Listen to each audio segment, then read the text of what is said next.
రేవంత్ రెడ్డి గారు మీకు ముఖ్యంగా చెప్పాలనుకుంటున్నా, బాహుబలి సినిమాలో దేవసేనను బంధిస్తే బల్లాల దేవుడి పరిస్థితి ఏమైంది? ఇప్పుడు మీరు సచివాలయం బయట కాకుండా సచివాలయం లోపల తెలంగాణ తల్లి విగ్రహం పెట్టాలనుకుంటే ఇక్కడ దేవసేనను బంధించిన బల్లాల దేవుడి పరిస్థితి, తెలంగాణ తల్లిని మీరు సచివాలయం లోపల ఎవరు చూడకుండా బంధించినట్టే మీ పరిస్థితి కూడా బల్లాల దేవుడి పరిస్థితి అవుతుంది. ఖచ్చితంగా ఈ పొరపాటు చేయరని కోరుకుంటూ ఈ వీడియో పూర్తిగా చూడండి. ఎవరైనా సబ్స్క్రైబ్ చేసుకోకపోతే సబ్స్క్రైబ్ చేసుకోండి. మరింత మందికి ఈ సమాచారాన్ని చేరవేయండి. ఈ రేవంత్ రెడ్డి గారు ఈ వీడియో చూసి తక్షణం తన నిర్ణయాన్ని మార్చుకోవాలని నేను కోరుకుంటున్నాను. ఎందుకంటే అవకాశం వచ్చింది, అవకాశాన్ని పోగొట్టుకోబోతున్నారు. రేవంత్ రెడ్డి గారు తప్పు చేస్తున్నారేమో ఒకసారి ఆలోచించుకోండి. తెలంగాణ సీఎం రేవంత్ రెడ్డి గారికి నేను కొన్ని సూచనలు చేయాలనుకుంటున్నాను. అంటే నువ్వెవడో సూచనలు చేయడానికి ఆంధ్రోడు అంటారు. అంటే నేను ఆంధ్ర వ్యక్తినైనా కానీ తెలంగాణలో 14 సంవత్సరాల నుంచి నేను నిత్యం వెళ్తూ ఉంటాను. తెలంగాణలో కూడా కొన్ని నేను వర్క్ చేస్తూ ఉంటాను. కాబట్టి నాకు తెలిసిన సమాచారం ప్రకారం రేవంత్ రెడ్డి గారి మీద వస్తున్న వ్యతిరేకత నేను రేవంత్ రెడ్డి గారికి తెలియజేయాలనుకుంటున్నాను. అదేంటి అని అంటే, కేసీఆర్ గారి గవర్నమెంట్ ఒక సచివాలయం అనేది కూడా ఒకటి నిర్మించింది. నూతన సెక్రటరియట్ నిర్మించింది. అది ప్రపంచ దేశాలు అంటే ఇండియానే కాదు, ప్రపంచ దేశాల నుంచే వచ్చిన పర్యాటకుల్ని ఆకర్షించే విధంగా ఉంటుంది. అది ఎవరన్నా కాదనలేని నిజం. అది ఏ గవర్నమెంట్ చేసినా, ఎవరు మంచి పని చేసినా మంచిది అని చెప్పుకోవాలి. అంటే ఒక హైదరాబాద్లో ఈ సెక్రటరియట్ అనేది ఒక పర్యాటక కేంద్రం కింద మారిపోయింది. నిత్యం కొన్ని వేల మంది, నాకు తెలిసి లక్షల్లోనే ఉంటారు జనం. అక్కడ కిటకిటలు ఆడుతా జనం ఉంటారు ఎప్పుడు చూసినా కూడా. అయితే ఇలాంటి పర్యాటక ప్రాంతంలో తెలుగు తల్లి విగ్రహం పెట్టాలని కేసీఆర్ గారి గవర్నమెంట్ నిర్ణయం తీసుకుంది. అది ఎందుకు చేయలేదో ఏంటో, ఫ్యూచర్లో పెడతారో లేదో తర్వాత విషయం.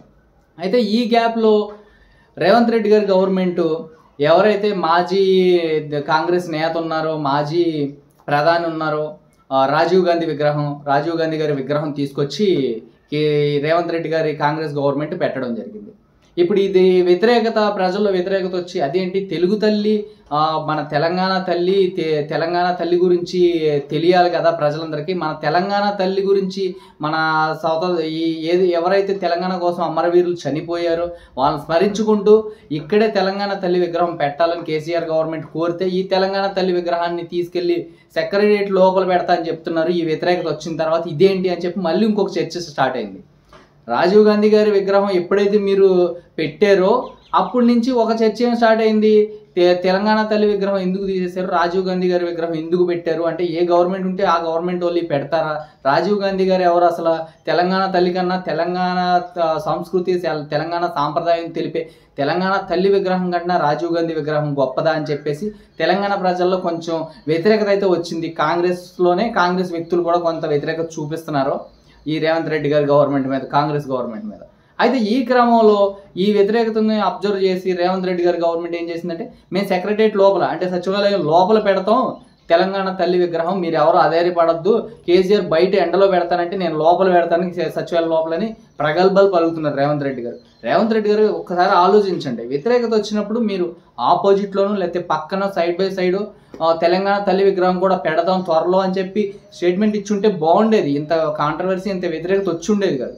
నాకు తెలిసిన తెలంగాణ ఫ్రెండ్స్, నాకు తెలిసిన తెలంగాణ లీడర్స్, వేరే పార్టీలో ఉన్న లీడర్స్, మా జనసేన లీడర్స్, తెలంగాణ లీడర్స్ కూడా ఇది ముమ్మాటికి తప్పు, కరెక్ట్గా లేదు, తెలంగాణ తల్లి విగ్రహం కాదని చెప్పి రాజీవ్ గాంధీ గారి విగ్రహం పెట్టడం ఏంటి, ఈక్వల్గా తెలంగాణ తల్లి విగ్రహం కనీసం 1 feet హైట్ రాజీవ్ గాంధీ విగ్రహానికన్నా ఎక్కువ ఉండేటట్టు తెలంగాణ సంస్కృతిని, తెలంగాణ గౌరవాన్ని, తెలంగాణ ఆత్మ విశ్వాసాన్ని తెలియజేసే, తెలంగాణ సాంప్రదాయాన్ని తెలియజేసే తెలంగాణ తల్లి విగ్రహం లేకపోవడం ఏంటని చెప్పి చాలామంది నా ఫ్రెండ్స్ కూడా, మా తెలంగాణ జన సైనికులు కూడా చెప్తున్నారు.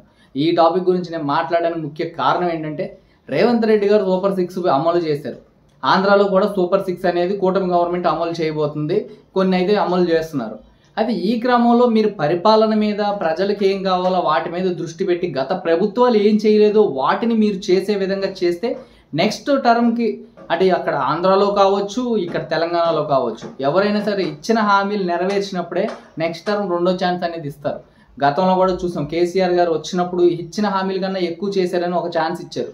ఒక ఛాన్స్ ఇచ్చి గెలిపించిన తర్వాత మళ్ళీ రెండోసారి హామీలు చేశారు కదా అని గెలిపిస్తే వాళ్ళు ఇచ్చిన హామీలు మర్చిపోయారు. దోపిడీ దుర్మార్గాలు గ్రౌండ్ లెవెల్లో వాళ్ళ లీడర్స్, అంటే కేసీఆర్ గారికి తెలిసినాయా తెలియలేదా అని చెప్పడానికి వాళ్ళ ఇంట్లో కూడా కొన్ని లిక్కర్ స్కామ్లు ఉన్నాయి. దానివల్ల మనం ఎక్కువ మాట్లాడుకోవద్దు, టాపిక్ డైవర్ట్ అయిపోద్ది. అయితే ఈ క్రమంలో వాళ్ళు చేసిన అవినీతికి రెండోసారి గెలిపించలేం. ఇంకో ఛాన్స్ అనుకోకుండా కాంగ్రెస్ పార్టీకి వచ్చింది. ఇదేదో లక్కీ డ్రా లేకనే సంథింగ్ అలా వచ్చింది అంతే. కాంగ్రెస్ పార్టీ వస్తుందని ఎవరో ఎక్స్పెక్ట్ చేయాలి. అయితే ఈ క్రమంలో వచ్చిన అవకాశాన్ని సద్వినియోగం చేసుకుని కాంగ్రెస్ పార్టీ ఇచ్చిన హామీలు అమలు చేసి, అదేవిధంగా కేసీఆర్ గారి గవర్నమెంట్లో ఏది చేయలేదో అది మీరు చేస్తే బాగుంటుంది. ఇలాగ విగ్రహాలు పెట్టుకుంటేనో, లేకపోతే పెయింట్లు వేసుకుంటేనో, లేకపోతే ప్రచారం చేసుకుంటేనో అది ప్రజలకు ఉపయోగకరం అయితే కాదు.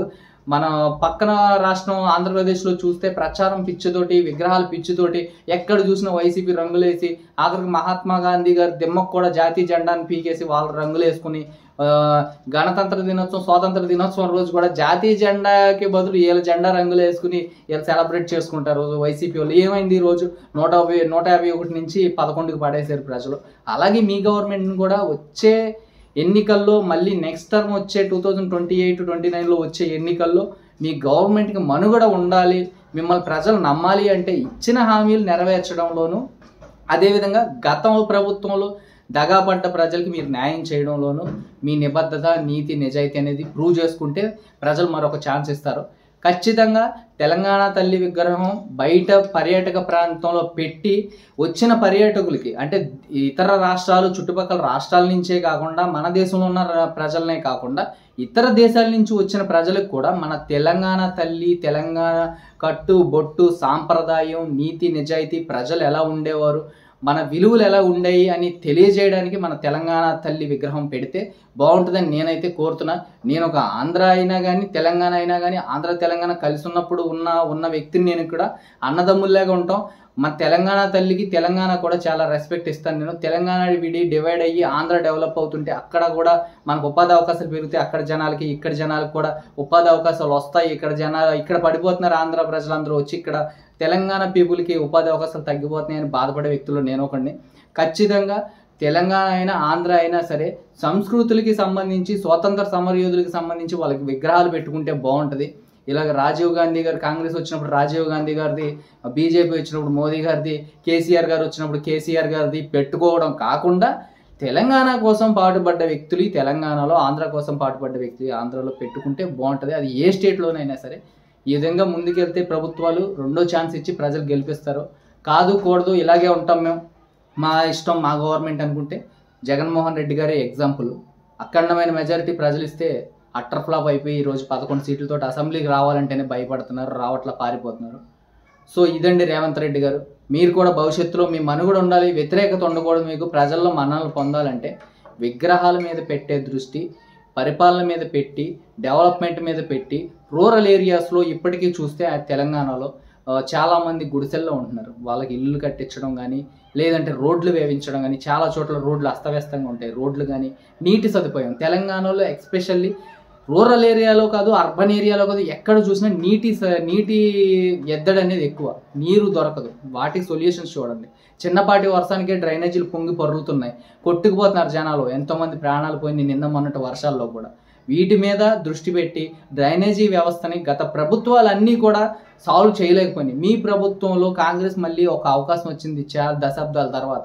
కాంగ్రెస్ ఏం చేయగలదు? దశాబ్దం తర్వాత కాంగ్రెస్ వచ్చింది, ఒక అవకాశం ప్రజలు ఇచ్చారు. ఈ దశాబ్దం తర్వాత ఇచ్చిన అవకాశాన్ని ఇంకో దశాబ్దం మనం పొడిగించుకోవాలి అంటే మటుకి ఖచ్చితంగా రేవంత్ రెడ్డి గారు మీరైతే పరిపాలన మీద దృష్టి పెట్టాలని నేనైతే కోరుకుంటున్నాను. ఎందుకంటే వచ్చిన సదవకాశాన్ని వినియోగించుకోండి, పాడు చేసుకోవద్దు జగన్మోహన్ రెడ్డి గారిలాగా. జై హింద్.